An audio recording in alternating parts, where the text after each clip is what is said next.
kasalukuyang boyfriend ng aktres na si Kylie Padilla matapos ang hiwalayan nila ng ex-husband nitong si Aljur Abrenica.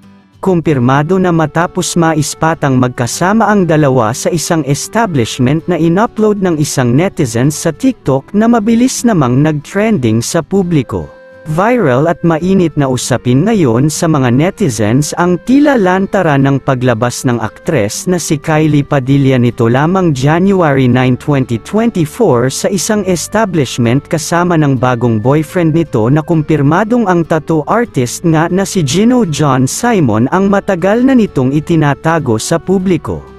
Sabi nga ng mga netizens parang kailan lamang ay itinatago pa lamang ng aktres na si Kylie Padilla ang pagkakakilanlan ng bago nitong nobyo, dahil matatandaan noong magpunta sa Thailand ang aktres ay nagpost ito ng larawan ng lalaki na punong-puno ng tattoo sa kamay ngunit hindi ipinapakita noon ng aktres ang mukha nito.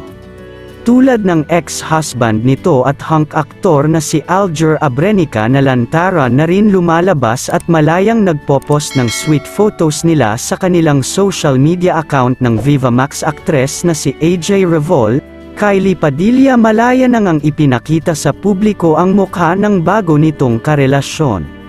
Netizens may napansin sa bagong boyfriend ni Kylie.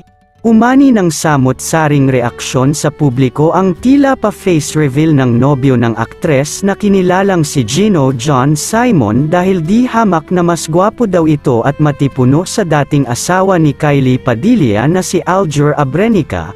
Ngunit kumontra naman ang mga Kyljur fans at sinabing wala namang binatbat ang bago ng aktres na si Kylie sa dati nitong asawa na si Aljur Abrenica.